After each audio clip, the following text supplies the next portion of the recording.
قصة أيها جرتي عربتو أي كوران نمبا سدح ويل دالي وانين عربيت مسكحة عربيت بالغو قياسة أما لغا حطلا سدح ويل أيو دالي سدح دي ويلو دالي مدبو دريمي إنونا إساقو داليني إسلامتو انتي حاران سميسين دنبقا وكا علول قلي سدح دي ويل با سدح عبد الله بحيي عبد الله بو كي هوري لبدي كلي كدنبيين ودا عبد الله بو بخيي سكراتكي با ويمد اي كالي بو نمديدو وان idin dardaarmiye intuu ka sii jeedsaday buu عبد الله dhaxalkayga waad leedahay keebuu la hadlaya lama garanayo saddexdii mid kastaaba wuxuu yiri anu عبد الله baan aanu i jeedaa عبد الله dhaxalkayga waad leedahay buu hadana ku celiyay عبد الله dhaxalkayga malihid buu yiri waa anu kuma dhalin buu jeedaa anigu kuma dhalinay islaanta meel kale ka keensatay oo xalaal kuma adan dhalanin buu leeyahay wuxuu yiri hadaad kala garan weydiin kaan dhaxalkayga lahayn boqor hebel u taga isaga idin dhexdhexaadin iyo gartaa qaadi doonee odaygii waa dhintay saddexdii ina nin kastaaba wuxuu yiri ninka odayga dhaxalkiisa leh odaygu uu dhalay anigu waanahay boqorkii bay u tageen dhexda markay marayaan bay awr arkeen neef geelo meel ku joogsaday awr bay arkeen meel ku joogsaday mid baa yiri awrka halka ku joogsaday wuu ilaa labada indhood mid buu lahaa buu yiri waa aqliga carbeed baa la ayaa qisada loo soo qaataa mid kale yiri awrka halka ku joogsaday wuu lug buu ka dhutiyay mid kale yiri awrka halka ku joogsaday wuu dabalaa hada awrku uma muuqdo nin socda ayaa u yimid oo awrkii doonaya markay in yar socdeen wuxuu ku yiri war awr ma aragteen mid baa ku yiri ma ilaa ha buu yiri kii kalena wuxuu yiri ma dabala ha buu yiri kii kalena wuxuu yiri ma dhutiyay ha buu yiri ma naan arag bay yiraahdeen de ninkii way tilmaameen awrkiisii yaa ku qancinaya nimankani awrkaagii ma ina arag waxay yiraahdeen haddaydan arag sidee baad awrkayga u tilmaanteen buu yiri waad aragteen idinkaana u taliyay ee awrkaygii waan idinka rabaa buu waan idinka doonayaa waxa dhacay waxay yiraahdeen annaguba waanu ishaysanaa awrkaagii maanaan arag hadaad nagu qanci weydayna naan arag de kaalay boqorkaanu ku soconaa adba noola tag bay yiraahdeen boqorkaasi ayna dhexdhexaadiyay isna uu raacay iyagoo afar bay israaceen ninkii baa yiri awr baa iga lumay awrkii iga lumay markii aan weydiiyay way tilmaameen saddex tilmaamood uu lahaa ilaa iyo dabalaan iyo dhuti bay ku sheegeen hadana maanaan arag bay yiraahdeen nimankani boqor awrkaygii iyaga u taliyay wayna dafirayaan bal in dhaaday googar eeg buu yiri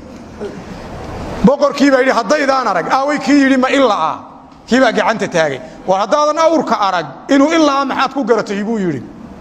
wuxuu waxaan ku gartay geedu daaqay baan arkay oo dhinac buu ka daaqay geedaadu magoolay oo uu dhinac ka daaqay baan arkay waxaan fahmay buu yiri haduu isha kala qabo inuu dhinacan kalena ka daaqi lahaa ishii dhinacii uu ka isha ka qabay uun ayuu geedka ka daaqayay buu yiri adigu waan ku fahmay buu yiri iska tag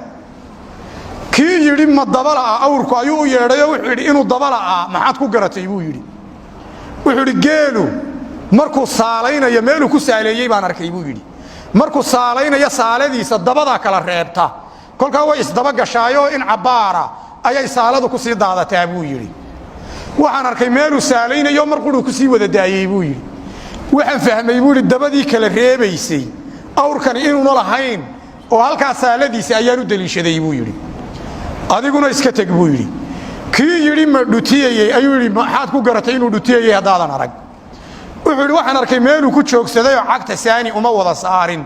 ee barbar buu ka saaray boqorkii xukun buu riday oranaya nimankani awrkaagii mayna arage awrkaagii raadsan ninkii nimankii buu yimid oo maxaad doonaysiin buu yiri waxay yiraahdeen waanu ishaysanaa aabahay markuu sii dhimanayay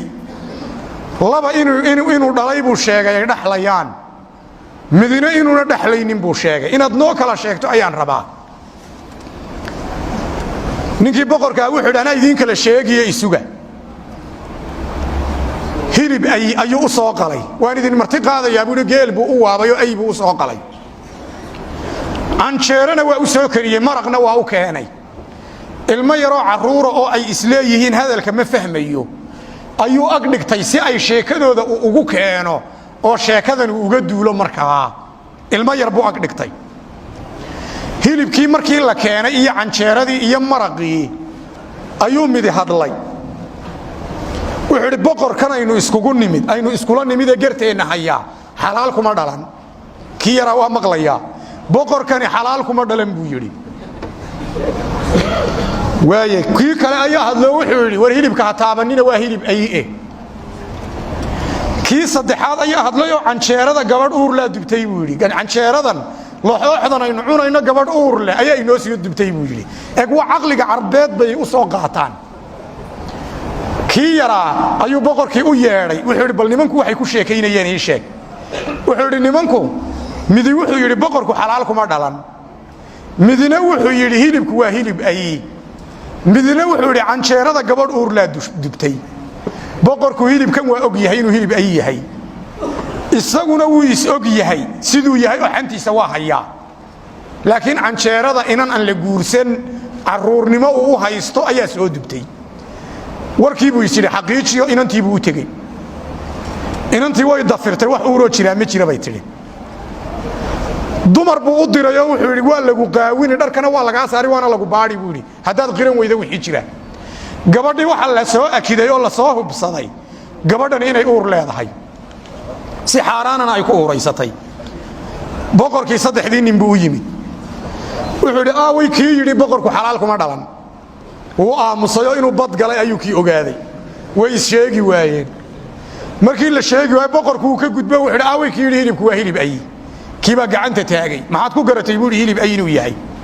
wuxuu yidhi hilibka caadiga ah baruurtu jiidhka way ka sarraysaa hilibka ayigana jiidhka iyo lafta dhexdooday baruurtu gashaa bal baruurtani halka hilibka kaga jirta eeg buu yidhi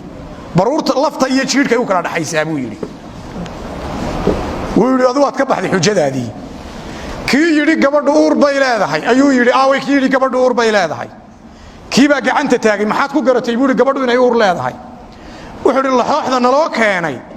dhinac bay buuran tahay buu yidhi daawihii gabadhii markay qooshka ay ku shubaysay daawaha dee uur bay lahayd oo lugteedaa qabanaysaoo si fiican daawaha uma wada gaadhsiinayna dhinac bay kula yar ciiraysay buu yidhi oo calooshaa qabanaysay buu yidhi bal canjeeradan eeg buu yidhi dhinac bay wada buuran tahay waa dumarka uur kale ayay astaan u tahay buu yidhi markaa inay simi kari waayaan kiina wuxuu yidhi waad ka baxday kii saddexaad buu yeedhay oo wuxuu yidhi xaggeed ka keentay adigu boqorku xalaal kuma dhalan aaway waxba ku yeeli maayee caddee buu yidhi warkaa kuu yahay hays sheego uba soo baxay labadii kale markii la helay dee wuu iska cad yahay kuu yahay waxba ku yeeli maaye buu yidhi maxaad u socoteen buu yidhi inaadna kala xukuntid oo ka dhaxal kale iyo kuwaan dhaxalka lahayn inaad kala sheegto odaygaasi wuxuuna dhalin oo xaaraan ku dhashay buu yidhi saddexdiinna ka aniga i gartay ee yidhi boqorku xalaal ma aha kaa ayaan horta dhaxalka lahayn buu yidhi waxay yidhaahdeen noo sababee sabab noo sheeg inuuna kaasi odayga dhexlaynin uuna xalaal ku dhalan noo sheeg waxaanu ku garanno dadka isku noocaa isyaqaana buu yidhi dadka isku nooca ah ayaa isyaqaana kolka waxa weeye dadkii isku nooca annagaa isku nooca buu leeyahay markaa kay gartay isku nooc baanu nahay waxaan uga soconnaa markaa waxaa la yidhaha boqorkan halkuu ka maagay ee uu dee yidhi xalaal kuma dhalan maxaad igu garatay buu yidhi